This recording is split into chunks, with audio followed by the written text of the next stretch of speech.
Hi, everyone, and welcome to the inaugural K-More Sports Tennessee Titans post-game report.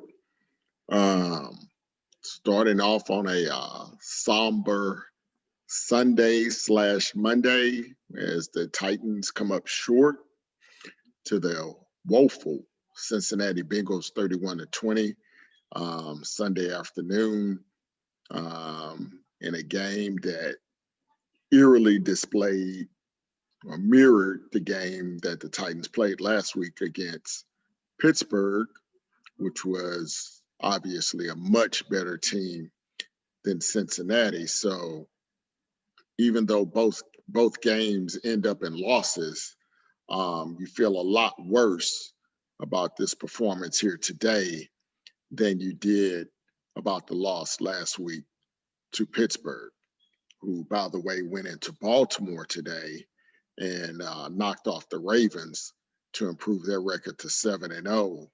And now they are in the catbird seat in that vie for home field advantage throughout the AFC playoffs. But 7 games in, we have a long way to go before the playoffs. And Tennessee is going to have to tighten up if they want to maintain their hold on first place in the AFC South, as they are now technically tied with the Indianapolis Colts. Both teams at 5-2. The Colts won today over the Detroit Lions. Titans still have the tiebreaker as we are 2-0 in the division, where Indy is 0-1 in the division. But of course, over the next couple of weeks, we will see those Indianapolis Colts twice before the end of the month. So we'll look at a couple of key aspects of today's game. Overall breakdown of where the team is now compared to where the team was last year in 2019. And then what's next? What are the next steps for this team to try and improve and get back to elite status in the AFC? So first, talking about the game today. Of course, the Titans got off to another slow start, have not been able to get off the field defensively. That is a common theme that has reared its ugly head over and over again this season.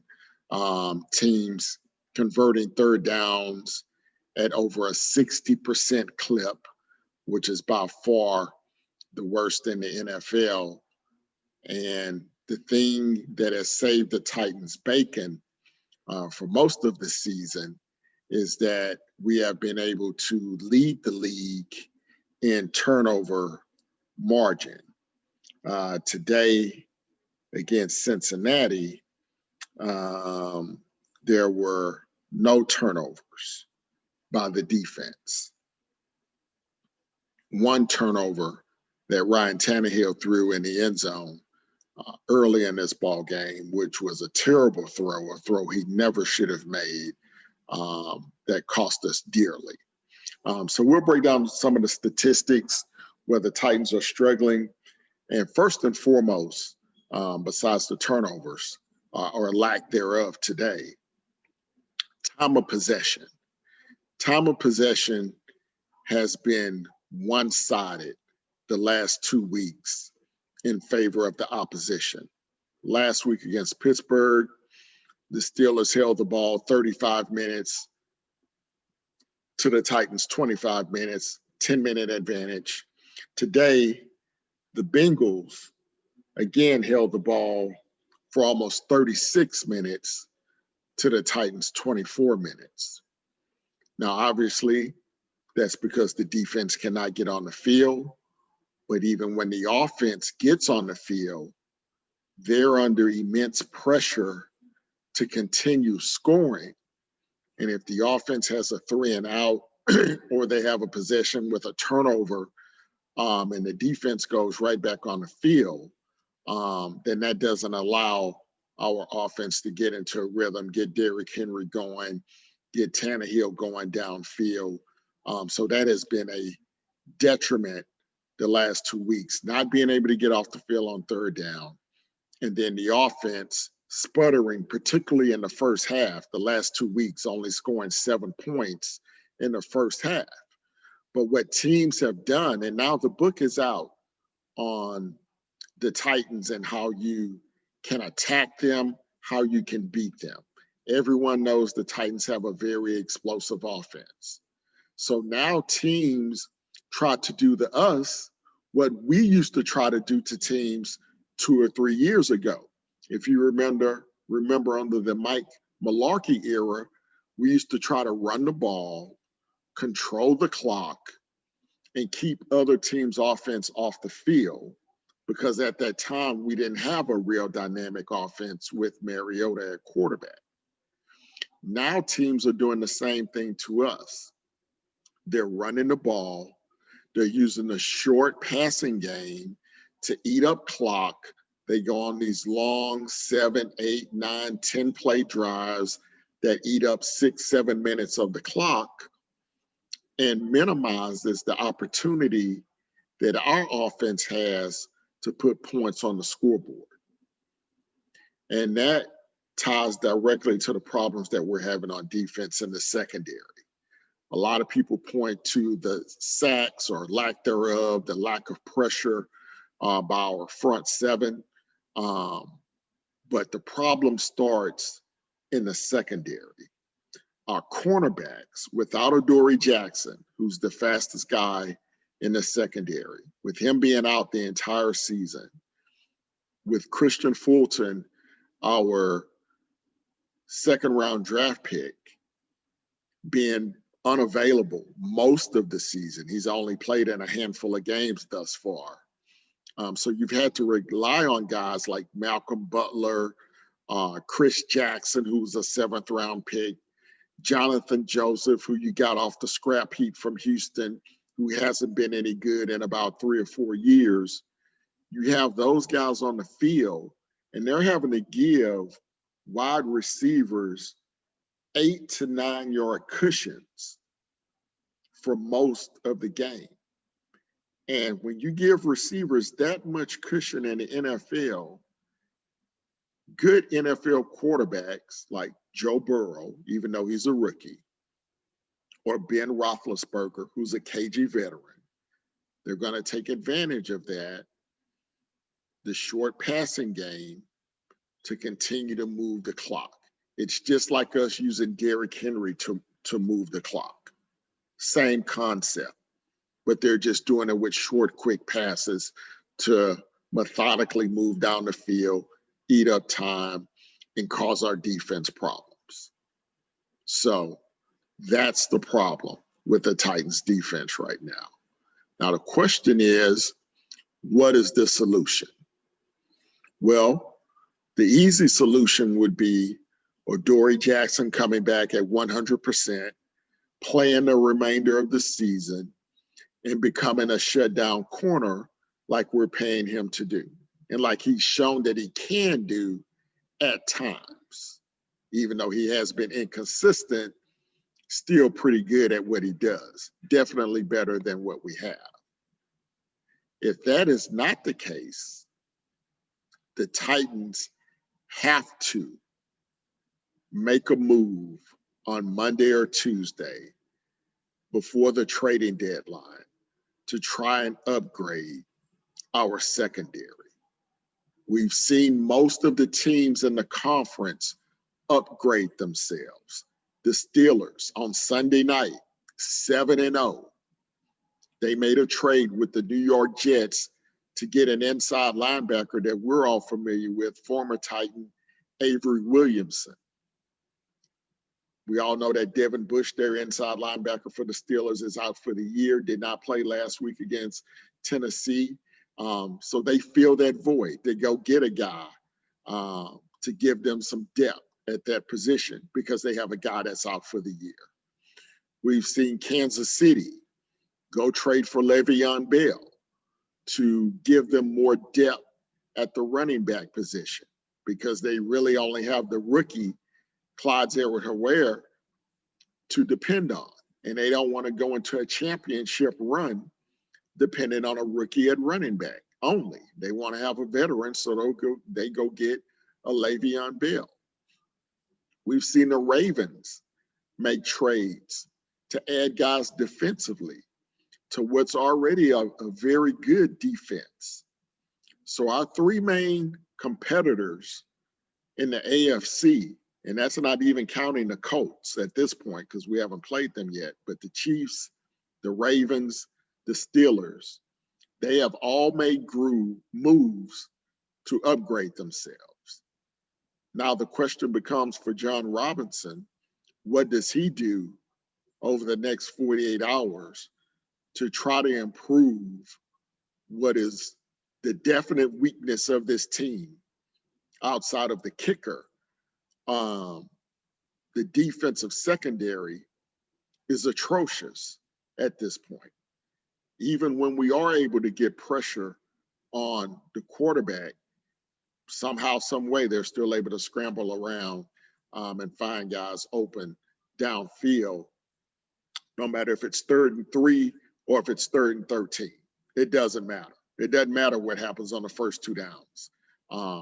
Teams have found a way to consistently succeed on 3rd down. So we'll see what John Robinson does. And it will tell us a lot about how dedicated the Titans are to really competing for a Super Bowl. Because if they do not make any moves in the next 48 hours, this tells me that this team is just satisfied, contending, making the playoffs. Perhaps we can get lucky and make a run like we did last year. We get into, within a half of going to the Super Bowl.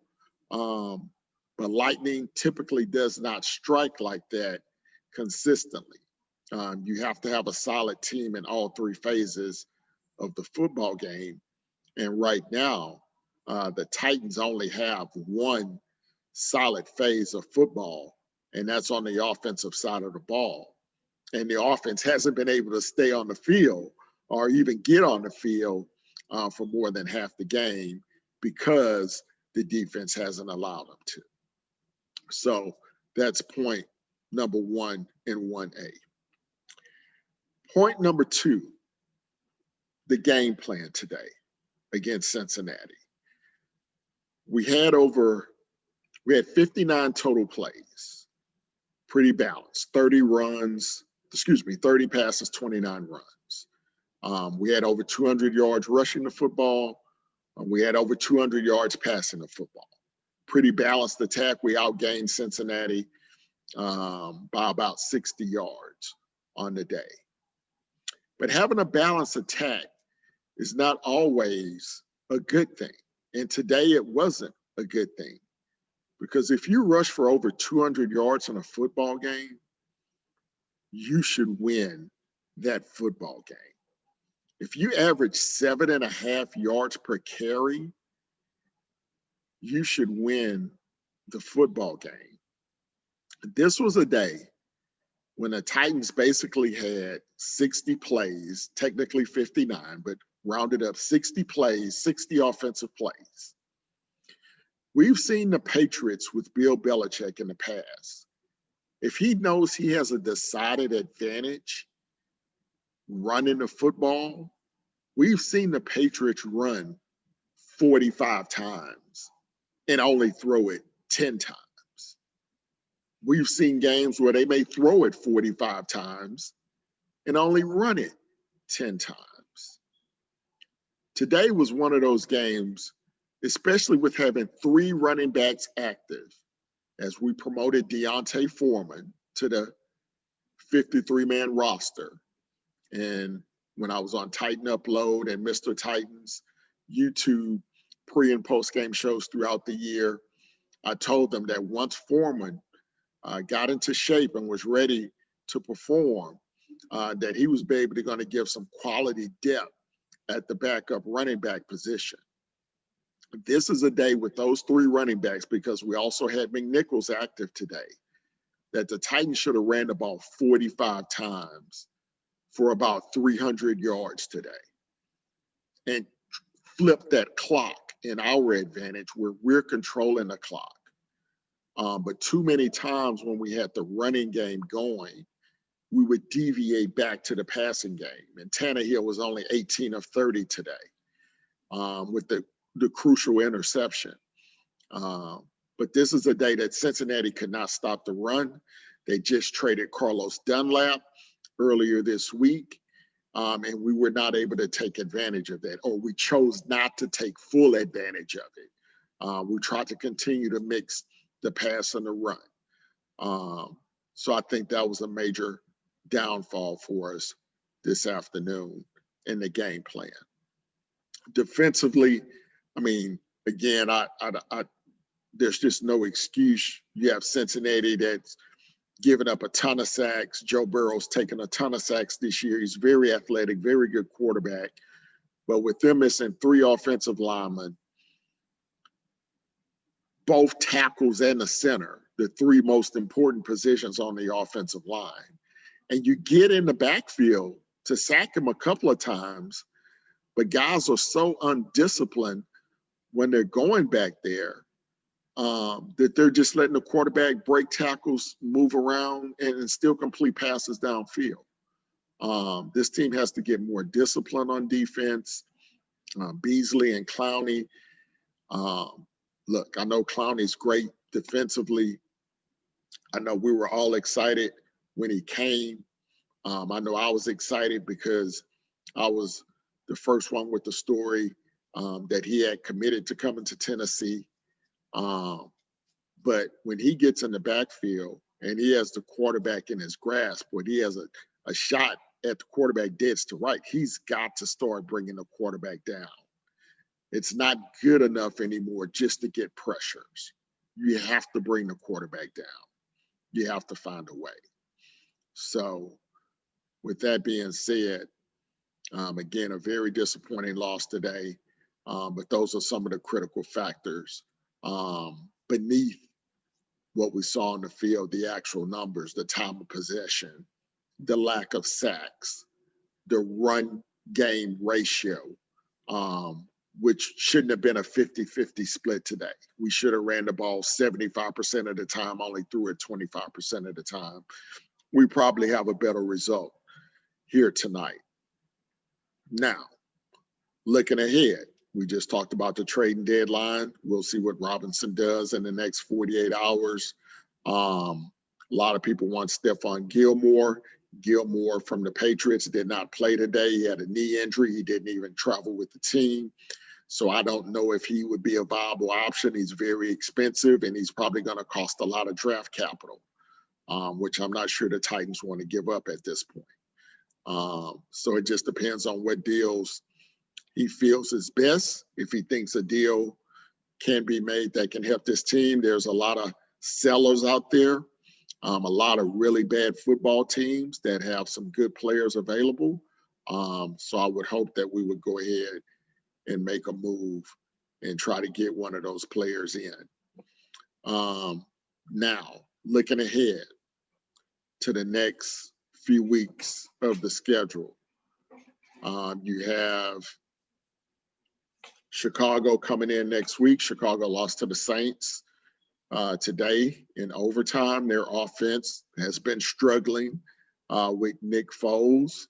So this is a team that, again, they're not going to try to attack you downfield. They're just going to try to dink and dunk you to death and try to move the ball down with the short passing game.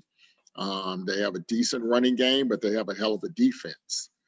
So it's really going to be a challenge like it was against Pittsburgh for us to get the running game going with Khalil Mack and those guys up front. They're very stingy. So we're going to have a difficult time with that.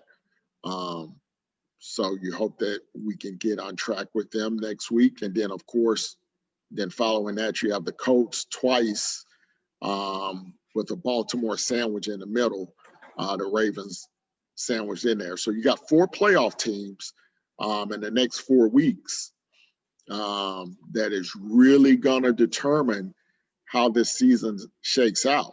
Do we slide from 5-2 to a to a 6-5 type of team after 11 games? Or do we find a way to pick it up, you know, and try to finish this run, you know, around 8-3 after 11 games? So I think these next 4 games will really tell the tale of the season, and see where we need to go to try to get this thing back on track. So once again, thank you guys for tuning in and checking us out. We'll be back next week, hopefully with a victory. I'll be joining Titan Upload and Mr. Titan later this week with some previews of the Chicago game, and we'll go from there. Tighten up.